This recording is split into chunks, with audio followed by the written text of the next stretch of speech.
দুটা বাস্তবতা যেটা আমাদের বুঝতে হবে। আমরা বুঝলাম যে আমাদের তাওহীদ বুঝতে হবে, জানতে হবে, মানতে হবে এবং এটার দিকে আহ্বান করতে হবে। আমরা বুঝলাম যে আমাদের আমর বিল মারুফ নাহি আনিল মুনকার করতে হবে। আমরা বুঝলাম যে আমাদের আল্লাহর জমিনে আল্লাহর দ্বীন পরিপূর্ণভাবে বাস্তবায়নের চেষ্টা করতে হবে। এরপরের প্রশ্ন যে আমাদের বর্তমান হালতটা কি, আমাদের বর্তমান অবস্থাটা কি, এটা আমাদেরকে বুঝতে হবে। আমাদের বর্তমান অবস্থা কি ভাই? যে আমরা 90% মুসলিমের দেশ, মাশাআল্লাহ, নাকি? হ্যাঁ, আমরা এই কথাটা অনেক বলি এবং এটা বলে আমরা অনেক আত্মতৃপ্তিতে ভুগি যে হ্যাঁ খুব ভালো, আমরা মুসলিমরা এইটা করলে ওরা ভেসে যাবে, আমরা মুসলিমরা সেটা করলে ওদের চিন খুঁজে পাওয়া যাবে না। এগুলো আমরা বলি, এগুলো হলো বাগাড়ম্বর। বাস্তবতা কি? আপনার সমাজের দিকে তাকায় দেখেন যে আপনার সমাজে কোন বিষয়টা ইসলামের নীতিতে হয়। কোন একটা জিনিস আছে আমাদের সমাজে এই ভূখণ্ডটাতে যেটা ইসলামের নীতি অনুযায়ী হচ্ছে? শাসন, আইন, শিক্ষা, সংস্কৃতি, পোশাক, কোন জিনিসটা বলেন ইসলামের নীতি অনুযায়ী হচ্ছে? কোন জায়গাটাতে ইসলামের কথা মানা হচ্ছে, গুরুত্ব দেওয়া হচ্ছে বলেন? একটা জায়গাতে এটা হচ্ছে না। কোনো পলিসি যখন বানানো হয় ইসলামের অবস্থান সেখানে চেক করা হয় না, বরং ইসলামের অবস্থান চেক করার কথা বলতে গেলে কি বলা হয়? মৌলবাদী। এটা হলো আপনার এখানের বাস্তবতা। এমন একটা অবস্থা যেখানে আপনি বলতেছেন আপনি 90% মুসলিমের দেশ, কিন্তু যখন যারা পরিপূর্ণভাবে ইসলামকে আঁকড়ায় ধরতে চায়, যারা পরিপূর্ণভাবে ইসলামের বাস্তবায়ন চায় এবং যারা সব তন্ত্রমন্ত্র থেকে মুক্ত থাকতে চায়, এদের কি অবস্থা সমাজে বলেন? সমাজ তাদেরকে কিভাবে দেখে বলেন? এই রাষ্ট্র তাদেরকে কিভাবে দেখে বলেন? আপনি কি খুব ক্ষমতার অবস্থানে আছেন না আপনি দুর্বলতার অবস্থানে আছেন? এই অবস্থাটা বোঝা অত্যন্ত জরুরি। আপনি যদি আপনার অবস্থা না বুঝেন আপনি এমন সিদ্ধান্ত নেবেন যেটা ভুল হবে। হয় আপনি ওভার এস্টিমেট করবেন অথবা আন্ডার এস্টিমেট করবেন নিজের। আমাদের সমাজের অবস্থা কি দেখেন। শাপলা চত্বরে কি হয়েছিল বলেন? শাপলা চত্বরের পুরো ঘটনাটা কি? কিছু শয়তান নবী সাল্লাল্লাহু আলাইহি ওয়াসাল্লামের অবমাননা করছে। এটার বিরুদ্ধে উলামায়ে কেরাম রাস্তায় শান্তিপূর্ণভাবে এসে একটা আন্দোলন করতেছেন যাতে তাদের বিচার করা হয়, তাই তো? এবং তারা আইন চাইছেন যে তাদের বিরুদ্ধে যেন ব্লাসফেমি আইন প্রণয়ন করা হয়। এটা কিন্তু ইসলামের সমাধান না। ওনারা কিন্তু প্রচলিত আইনেই সমাধান চাইছেন, ইসলামের শরীয়ত অনুযায়ী সমাধান কিন্তু চান নাই, প্রচলিত আইনেই চাইছেন। এটা যখন চাওয়া হয়েছে তাদেরকে রাতের অন্ধকারে ম্যাসাকার করা হয়েছে। আজকে পর্যন্ত সেটা কোনো বিচার হয় নাই, আজকে 12 বছর। শুধু তাই না, যখন এই যে যাদেরকে তাওহীদি জনতা বলা হয় এদের নিয়ে যখন আলোচনা হয় আপনারা দেখবেন অনেক মানুষ বলবে যে শাপলা চত্বর 2.0 লোডিং, যে শাপলা চত্বরে রিপিট হইতে হবে, এদেরকে শাপলা চত্বরের মতো করে আবার মারতে হবে। এই কথা আমাদের সমাজে প্রকাশ্যে বলা যায়, বাস্তব কিনা বলা যায়। মোদি আন্দোলনের সময় কি হয়েছিল? মোদি বিরোধী আন্দোলনের সময় কতজন ওলামায়ে কেরামকে তখন জেলে পাঠানো হয়েছিল? ওলামায়ে কেরামের বিরুদ্ধে কি কি ধরনের মিথ্যা অভিযোগ তখন দেওয়া হয়েছিল? তাদের ক্যারেক্টারকে আক্রমণ করা হয়েছিল, হয় নাই? তখন আপনার সমাজের রিয়াকশন কি ছিল বলেন? এটা থেকে আপনি বুঝবেন সমাজে আপনার অবস্থা কি। আপনার সমাজে কতগুলা ঘটনা আছে যেখানে দাড়ির জন্য, হিজাবের জন্য, নিকাবের জন্য, চাকরির ক্ষেত্রে, শিক্ষার ক্ষেত্রে, প্রাতিষ্ঠানিকভাবে মুমিন ভাই এবং বোনেরা বৈষম্যের শিকার হয়েছে, গুণে শেষ করতে পারবেন না। তা আপনি কিসের 90% মুসলিমের দেশ আমাকে বলেন? আপনার অবস্থানটা এখানে কি আপনি আমাকে বলেন? 5ই অগাস্টের পরে কত সমস্যা হয়েছে, কত কিছু হয়েছে। এই সমস্যার জন্য দায়ী কে? একটা জিকির শুনবেন খালি, মৌলবাদের উত্থান ঘটতেছে, মৌলবাদের উত্থান ঘটতেছে, মৌলবাদের উত্থান ঘটতেছে। শত শত খুন হয়েছে, হাজার কোটি টাকা চাঁদাবাজি হয়েছে। আপনারা চিন্তা করতে পারবেন না কোন লেভেলে চাঁদাবাজি চলতেছে। আওয়ামী লীগের সময়ের যারা ওই সময়কার খুনি এবং মানে ভয়ঙ্কর মাপের লুটপাট করা লোকজন, এদেরকে সবাইকে সেফ এক্সিট দেওয়া হয়েছে। সবকিছু চলমান, কিন্তু সমস্যা কোন জায়গায়? সমস্যা হলো মৌলবাদের উত্থান করতেছে, এই কথা। আর কোনো কিছুতে কোনো সমস্যা নাই। রাজনৈতিক দলের নেতারা যখন জেলে যায়, চাঁদাবাজি করে ধরা পড়ছে, থানায় গেছে, থানা থেকে বের করে নিয়ে আসছে, থানা ঘেরাও দিয়ে বের করে নিয়ে আসছে। এরকম হয়েছে কি হয় নাই বলেন? হয়েছে, কিন্তু ওইটা মব না। যখন মুসলিমরা কোনো কিছু করে তখন সেটা মব। 5ই অগস্টের পরে সবাই ভালো, কিন্তু সমস্যা প্রথম কাদেরকে ট্যাগিং করা শুরু হয়েছে বলেন? আপনাকে ট্যাগিং করা শুরু হয়েছে। প্রথম কাকে মানে বিমানবীকরণ করা শুরু হয়েছে, মানে আপনি মানুষ না, আপনি মানুষের চেয়ে নিচু কিছু একটা। এই যে মূল্যবাদী বলে বলে এই জিনিসটা কখন শুরু, কাদের বিরুদ্ধে প্রথম শুরু হয়েছে? আপনার বিরুদ্ধে প্রথম শুরু হয়েছে। প্রথম কাদের বিরুদ্ধে মিথ্যা মামলা শুরু হয়েছে? আমাদের বিরুদ্ধে শুরু হয়েছে। এটা বাস্তবতা। মিডিয়ার কথা আপনি দেখেন, এই যে আমাদের শিক্ষার অবস্থা দেখেন, যে আমাদের দেশে প্রাইমারি স্কুলগুলোতে এখন এমনও ঘটনা আছে যে ইসলাম শিক্ষা পড়ায় হিন্দু শিক্ষক, মুশরিক সে এসে ইসলাম শিক্ষা পড়াচ্ছে মুসলমানদের সন্তানদের। এইটার কোনো সমাধানের চেষ্টা নাই। আপনি সিদ্ধান্ত নিচ্ছেন, এই রাষ্ট্র সিদ্ধান্ত নিচ্ছে যে 65,000 গান এবং নাচের শিক্ষক নেবেন আপনি, এবং এটার জন্য স্কুলে আপনি গান বাজনা এসবের তবলা হারমোনিয়াম এসব কিনবেন। আপনার বইয়ের ইতিহাসের মধ্যে আপনি দেখেন আপনার পূর্বপুরুষদের ঐতিহ্যের গৌরবের কোনো কথা নাই। কার কথা আছে? সূর্য সেন, ক্ষুদিরাম, প্রীতিলতা, তাদের কথা পেজের পর পেজ লেখা। ইতিহাস বলেন, সংস্কৃতি বলেন, শিক্ষা বলেন, কোনো একটা জায়গায় আপনার রিপ্রেজেন্টেশন নাই। এবং আপনাকে এরপর বলা হচ্ছে যে আপনার কি করতে হবে।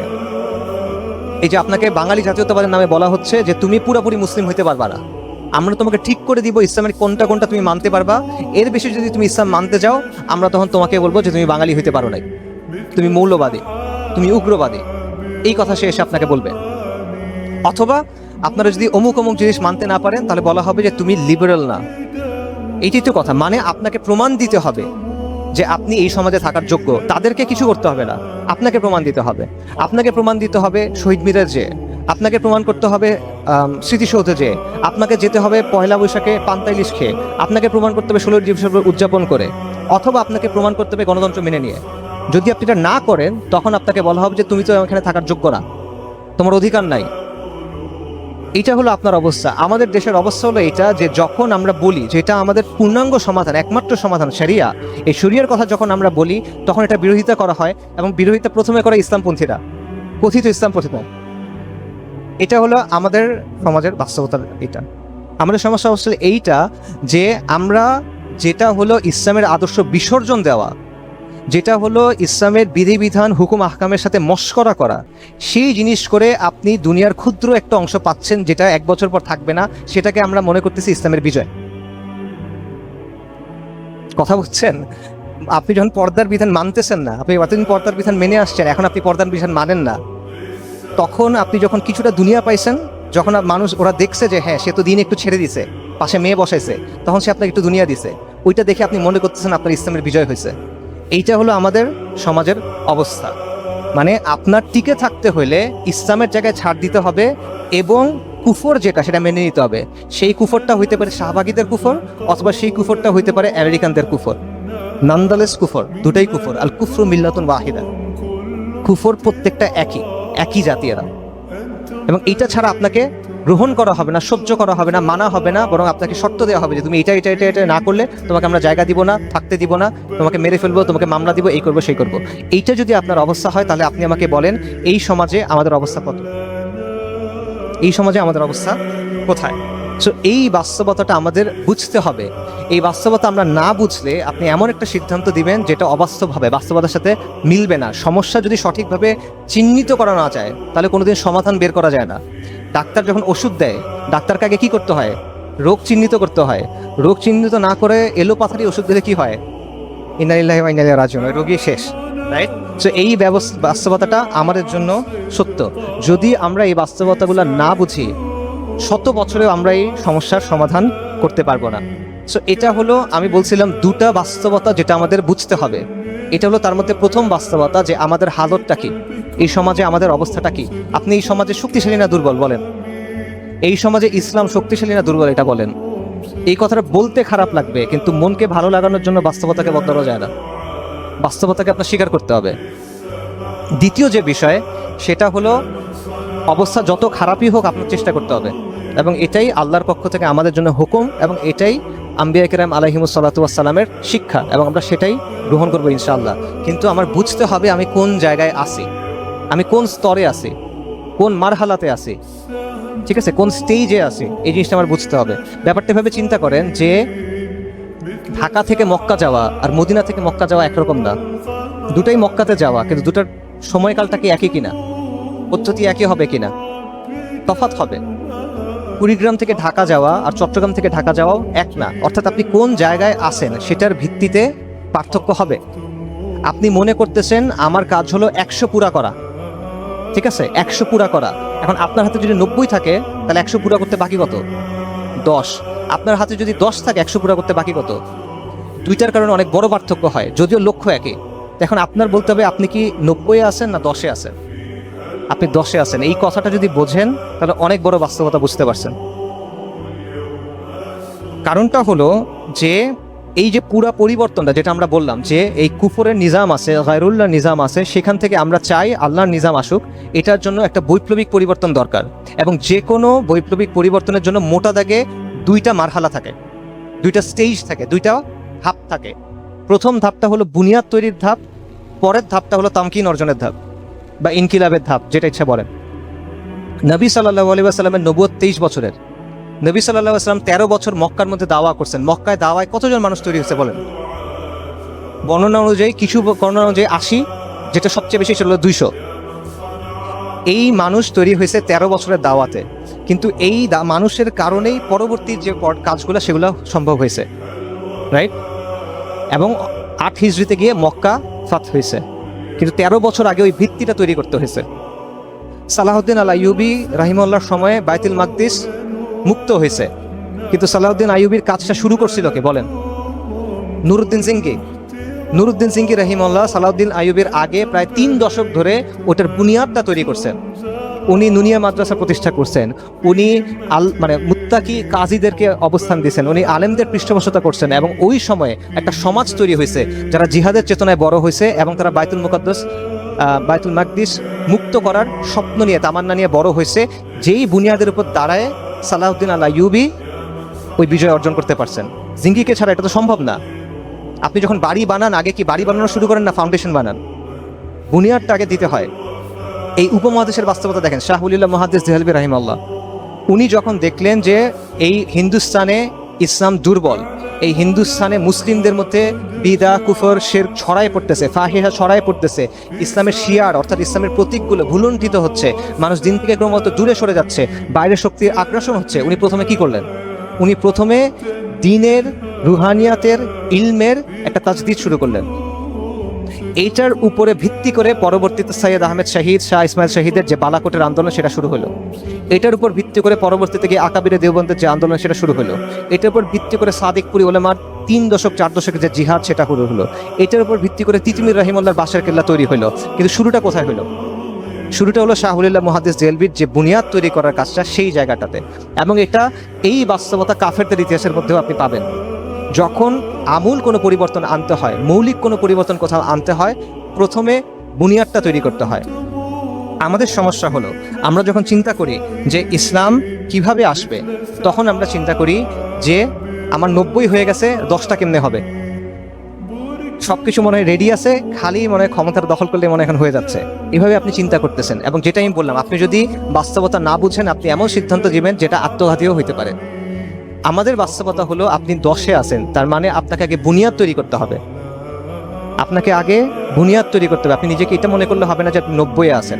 এবং এটা আবারও আমি বলতেছি, এটা ইতিহাস জুড়ে আপনি দেখবেন যে যখনই উম্মাহ কোনো বিপর্যয়ের মধ্যে পড়ে গেছে, তখনই উম্মার উত্তরণটা এইভাবে হয়েছে।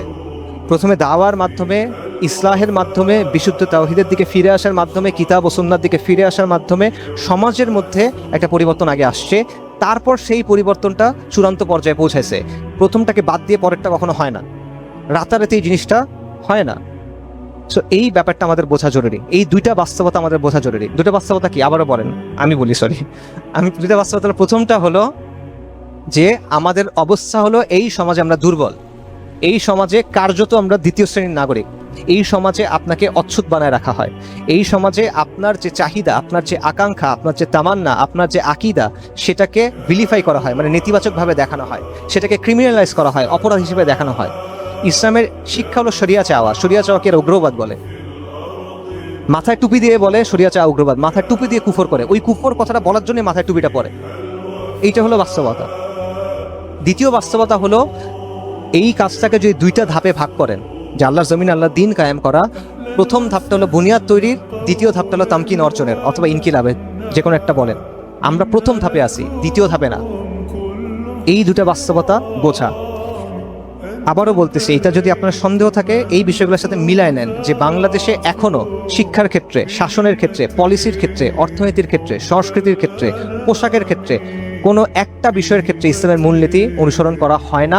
এটা যখন অনুসরণ কথা বলা হয়, অনুসরণ করার কথা, সেটাকে নেতিবাচকভাবে দেখানো হয়, মৌলবাদ বলা হয়, উগ্রবাদ বলা হয়, নানা ধরনের জিনিস বলা হয়। বাংলাদেশে যারা ইসলামপন্থী বলে নিজেদের পরিচয় দেয় তারা ইসলামের কথা বলে না। বাংলাদেশে জনপরিসরে যারা ইসলামের কথা বলে রাজনীতি করে, এবং আমি কোনো একজনের কথা বলতেছি না, অনেকজনের কথাই বলতেছি, তাদের মধ্যে কে স্পষ্টভাবে এই কথাটা বলে যে এই যে বিষয়টা চলতেছে এটা গায়রুল্লাহ শাসন, এটা কুফরবিদ তাগুত হচ্ছে না, এবং আমাদের আবশ্যক হলো ইসলামী শরিয়ার দিকে ফেরত যাওয়া? আপনি সর্বোচ্চ বলতে পারবেন কি কল্যাণ রাষ্ট্র, আপনি সর্বোচ্চ বলতে পারবেন যে রিপাবলিক, ইসলামী রিপাবলিক, আপনি সর্বোচ্চ বলতে পারবেন যে ইসলামের মূলনীতি অনুযায়ী ডেমোক্রেসি, এতটুক। কিন্তু ইমারা, শরিয়া, খিলাফা এটা আপনি বলতে পারবেন না। এটা যে বলে সে উগ্রবাদী, মামলা দেওয়ার বিরুদ্ধে, রাইট? এইটা হলো বাস্তবতা। আরেকটা বাস্তবতা হলো যে সাধারণ মানুষের কাছেও বিষয়গুলো স্পষ্ট না। এই দোষ কার? সাধারণ মানুষের কাছে এটা স্পষ্ট কিনা বলেন?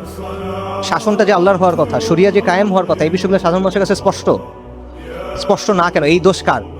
এই দোষ আমাদের। কাফেররা তাদের যে আদর্শ এটা পৌঁছায় দিছে এদের কাছে, মানুষ বুঝে না বুঝে সে কথাটা শিখছে, হ্যাঁ এটা লাগবে, ভোটের অধিকার, তাই না? এই কথা সে বুঝে না এটার মানে, কিন্তু সে কথাটা মুখস্থ করে নিছে, কিন্তু আপনার কথাটা আপনি তার মাথায় দিতে পারেন নাই। এটা আমার আপনার ব্যর্থতা। তারপর দেখেন যে আমরা জাতীয় যতগুলো ইস্যু আছে বাংলাদেশের, কোনো জাতীয় ইস্যুতে মানে মানুষের দৈনন্দিন জীবনের যে সমস্যা, আর্থসামাজিক সমস্যা, কারণ সাধারণ মানুষ কিন্তু আকীদা নিয়ে, আদর্শ নিয়ে চিন্তা করে না, সে কিন্তু ওটা কি নিয়ে, তার পেট নিয়ে, তার পরিবার নিয়ে। তো তার যে সমস্যাগুলো আছে, এবং তার তো অনেক সমস্যা আছে, দুর্নীতি আছে, চাঁদাবাজি আছে, সন্ত্রাস আছে, অনেক সমস্যা আছে, এই সমস্যাগুলোতে আপনি তার পাশে গিয়ে দাঁড়াইছেন কিনা? সত্যি করে বলেন, আমরা দাঁড়াইছি কিনা? বাংলাদেশের 54 বছরের ইতিহাসের মধ্যে দেখেন যে কোনো এই ধরনের জাতীয় আন্দোলন ইসলামপন্থীরা শুরু করছে কিনা এবং সফল হয়েছে কিনা। আমরা খাস কিছু ইমানি ইস্যু যেটা আমরা বলতেছি সেই ইস্যুতে কাজ করছি, কিন্তু মানুষের যে বিষয়ে চিন্তা সেই বিষয়ে আমরা তার পাশে দাঁড়াই নাই। এখন জনগণের ফিতরাত হলো, জনগণ ওই মানুষটাকে নেতৃত্বের জন্য উপযোগী মনে করে যে তার প্রয়োজনের সময় তার পাশে দাঁড়ায়, এটা মানুষের ফিতরাত। এখন সে দেখে তার প্রয়োজনের সময় আপনি তার পাশে নাই, আপনার প্রয়োজনের সময় আপনি তারা ডাকতেছেন, এখন সে যে তাও আপনার কথা শুনে, এটাই তো মনে হয় অনেক, নাকি আপনি তাকে দোষ দিবেন যে এরা সবাই মুনাফিক হয়ে গেছে? না, আপনি আপনার কাজ করেন নাই, আমি আমার কাজ করি নাই, আমি তার পাশে গিয়ে দাঁড়াই নাই। আপনি বলতেছেন ইসলাম হলো complete way of life, complete code of life, পূর্ণাঙ্গ জীবন বিধান। পূর্ণাঙ্গ জীবন বিধানের মধ্যে ভাই চাঁদাবাজি, তারপরে যে সিন্ডিকেটবাজি, দুর্নীতি, এই বিষয়গুলো নাই, এগুলো সমাধান করার কথা নাই। আমর বিল মারুফ নাহিল মুনকারের মধ্যে এগুলো নাই, আমরা করি নাই, তো আমরা সরাই ফেলছি ওখান থেকে। তো মানুষ অবভিয়াসলি মনে করতেছে যে এর কাছে আমি যাব মাসলা মাসাইল জানতে, এদের কাছে আমি জানবো একটু আখিরাতের কথা শুনতে, কিন্তু আমার দুনিয়ার জন্য যাব আমি অমুক তমুকের কাছে। তো এই অবস্থাটাও আমাদের একটা সমস্যা, যেটা আমরা করি নাই। এবং জনপরিসরে স্পষ্টভাবে এই কথাটা কে বলতেছে আমাকে বলেন, স্পষ্টভাবে কে বলতেছে যে আল্লাহ আমাদের দুনিয়াতে পাঠাইছেন কুফরবিদ তাগুত ঈমান বিল্লাহর জন্য, এবং কুফরবিদ তাগুত ঈমান বিল্লাহর মানে হলো সব ধরনের শিরক অস্বীকার করা, যার মানে হলো এই প্রাসাদের শিরক, এই সংসদের শিরক, এই সংবিধানের শিরক, এগুলো অস্বীকার করা। এই কথাটা প্রকাশ্যে কে বলতেছেন বলেন? জনপরিসরে বলা হচ্ছে না। যে রাজনৈতিক প্রকল্পগুলো আমাদের সামনে আছে তাদের নিয়ত ভালো, আমি তাদের নিয়তকে অস্বীকার করি না, কিন্তু এই বিষয়গুলো স্পষ্ট করা হয়েছে কিনা বলেন? হয় নাই। এটা বাস্তবতা ভাই, আবেগ দিয়ে এই বাস্তবতা আপনি আড়াল করতে পারবেন না। সো সব দিক থেকে এই বাস্তবতা স্বীকার যদি আমরা করি, তার মানে হলো আমরা বুনিয়াদী পর্যায়ে আসি। তাহলে আমি বলছিলাম আমি আপনাদেরকে 3টা দায়িত্বের কথা বলবো, 2টা বাস্তবতার কথা বলবো, তারপর একটা আহ্বান করব।